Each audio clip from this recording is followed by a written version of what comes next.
Amigos, amigas de Mundo Innovación, hoy vamos a entender cómo podemos pasar y hablar de algo que es tan importante como son las bodegas industriales, que muchos dirán, ¿para qué? Pero viene el nearshoring, vienen infinidad de cosas y además pasar de eso a escribir una novela fantástica que habla desde el Istmo de Tehuantepec hasta el otro lado del mundo. Así que hoy me da mucho gusto tener aquí a Fernando Cisneros, Fer Cisneros. ¿Cómo estás? De Bodegas México. A ver, empecemos por esa parte. ¿Qué tan importante es una bodega? ¿Cómo tener? ¿Cuál es la diferencia? Porque muchos se imaginan, pues es nada más así cuatro paredes y un techo. Bueno, el propósito de las bodegas en una economía eh, de mercado libre es un instrumento, es un elemento fundamental para el desarrollo de los países.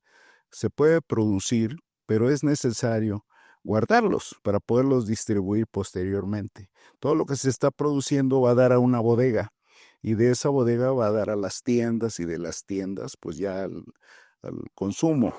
Yo decía que en el caso de México pues es un país que está creciendo con, ¿sigo? Está creciendo con un ritmo del 2,5 al millar, una tasa de crecimiento eh, que implica pues que los niños necesitan zapatos, necesitan mochilas, necesitan suéteres, etcétera, ¿verdad? Y en las bodegas se guarda todo eso, todo lo que se va produciendo. Pero en un mundo que hoy, además, México está apostándole mucho a lo que va a ser el nearshoring, o sea, el estar más cerca a todo. Y todo el mundo piensa que el chiste es estar en la frontera, pero no, podemos estar acá en el Estado de México, podemos estar acá con esas bodegas, porque de aquí se va a poder llegar. ¿Cuál es la importancia de estas bodegas para esto? ¿Se puede, se tiene que contemplar el que esté pensando en importar, exportar, tener eso? ¿Es importante contemplar algo en estas bodegas, en una bodega? Bueno, sí, es una variedad diferente. La bodega es para almacenar los productos terminados generalmente. Y las naves industriales son para producir. En una economía creciente a nivel mundial, con una relación eh, casi infinita de productos, va a ser necesario producir partes, hacer partes, construir partes, fabricar partes.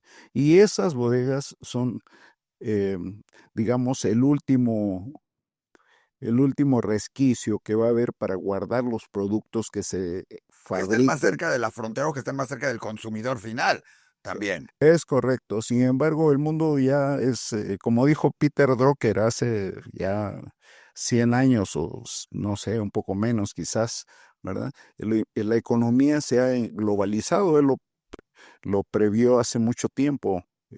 Se le llama el padre de la administración moderna, porque previó precisamente que en un país se iba a producir, en otro se iba a diseñar y en otro se iba a entregar y a consumir, y Y el en otros se mundo iba a almacenar, como es el caso. es correcto. Oye, dime algo, ¿qué se tiene que fijar una persona que está pensando a lo mejor en importar producto, que está fabricando y tiene que almacenarlo y guardarlo para luego, o que está poniendo un centro de distribución? ¿Qué se tiene que fijar en el momento de querer buscar una bodega industrial, de buscar una bodega que es diferente a las mini bodegas, que necesita todo esto? ¿En qué detalles son importantes para detectar, para que funcione para mi negocio, que luego lo dejamos de lado y cuando empezamos y tenemos decimos, chin, ¿por qué no me fijé? Ya. Sí, eso es una buena pregunta en términos de que en algunos requerimientos se necesita altura. ¿Por qué? Porque se ponen los racks, se van guardando las cosas más pesadas abajo a nivel bajo, y conforme va subiendo eh, digamos, conforme hay mayor altura, se van guardando productos menos pesados, más ligeros. ¿Por qué? Porque se rentan metros cuadrados y se utilizan metros cúbicos con los racks. ¿Qué se necesita para, digamos que en un espacio de almacenamiento de 1,000 metros cuadrados, necesitamos por lo menos una cortina de carga y descarga? Porque de otra manera no podríamos meter la carga, trabajarla eficientemente, digamos. No se podría mover, ingresar los productos terminados, distribuirlos o sacar los otros. Se necesitan altura, eh, muchas veces dos cortinas de carga y descarga, le llamamos de caja seca. Los trailers se ponen de espaldas y ahí el montacargas viene por la carga y la opera dentro de la bodega. Y en otra de las cortinas se puede estar despachando en camiones ligeros o en camionetas, en fin.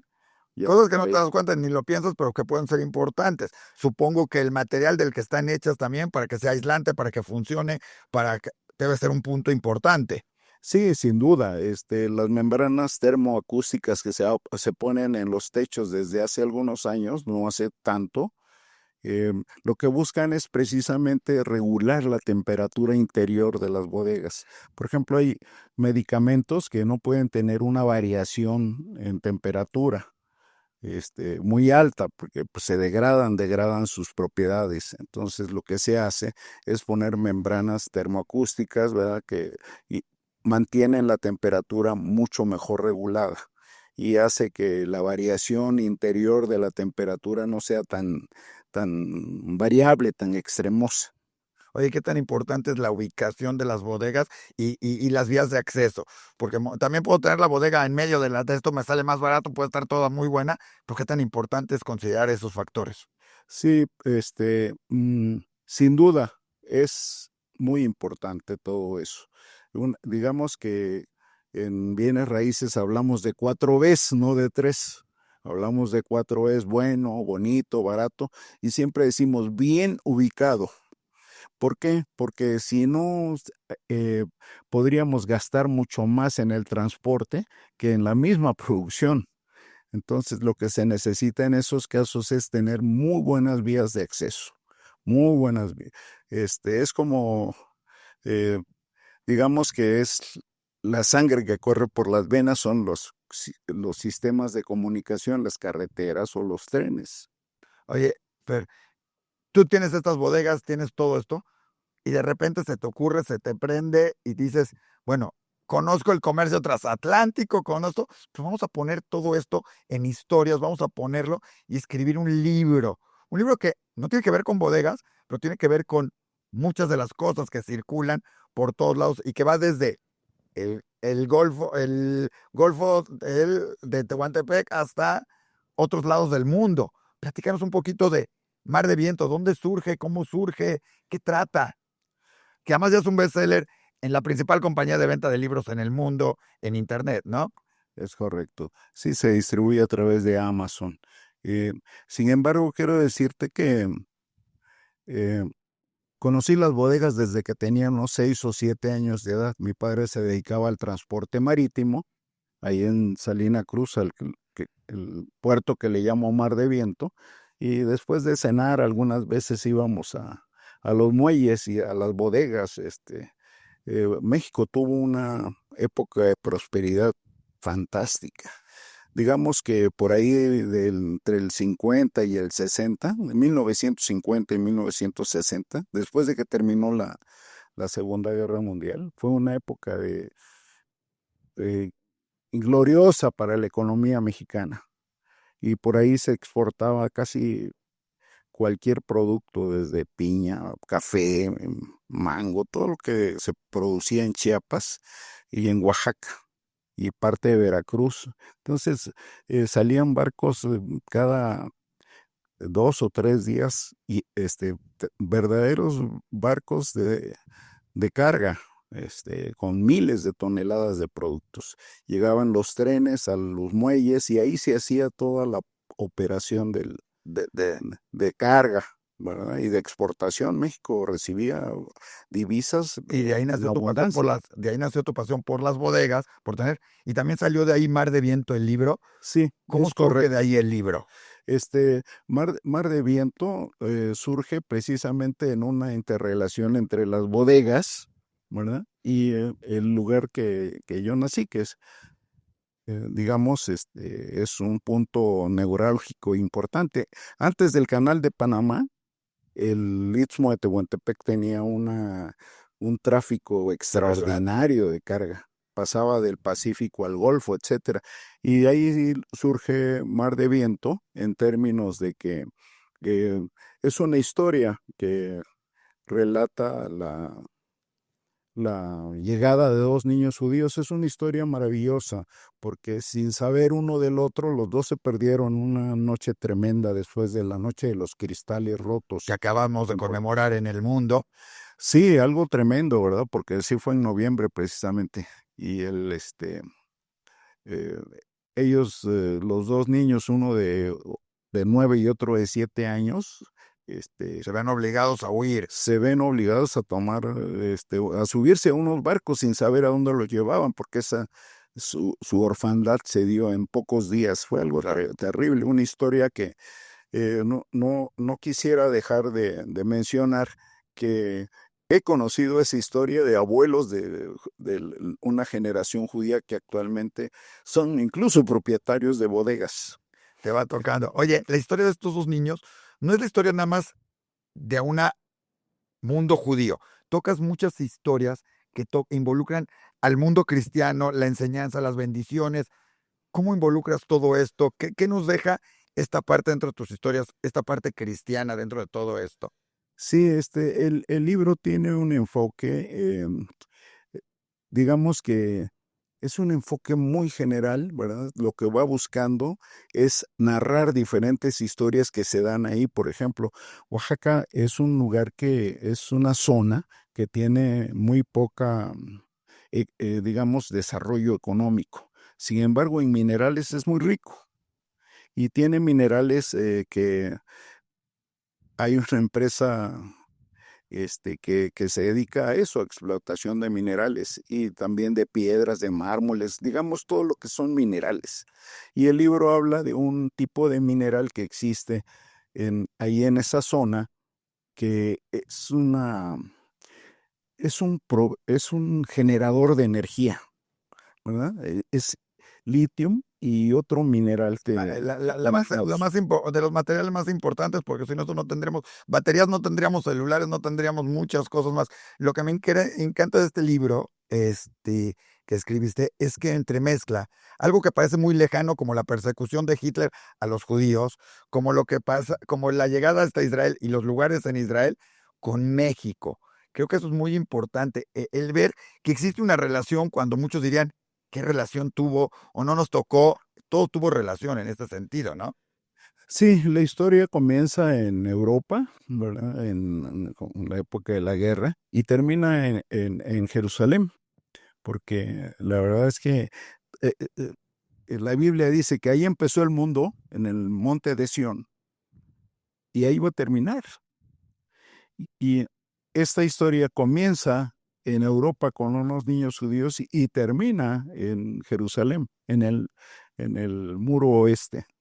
Oye, pero pasas además por una cultura muy mexicana, la cultura zapoteca. ¿Cómo se entremezcla todo esto? Sí, bueno, tengo que decir que mi madre era zapoteca, ya falleció, pero aprendió a hablar el castellano, como le decimos al español, cuando tenía 11 años de edad.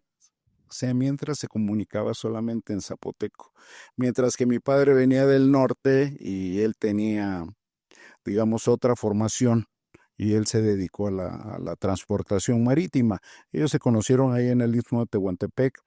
Y también aprovecho para comentar que el libro habla de los artesanos de joyería de oro, ¿verdad? Que los tenía aquí el mismo Moctezuma en Tenochtitlan para que les pudieran fabricar sus piezas de oro, eh, sus pectorales, todo lo que usaban en ese entonces. Son artesanos que aún siguen viviendo del oro, de la joyería de oro. Oye, es un libro multifacético que toca todo esto. ¿Quién debe leer el libro? ¿Para quién es? ¿Es novela? ¿Es historia?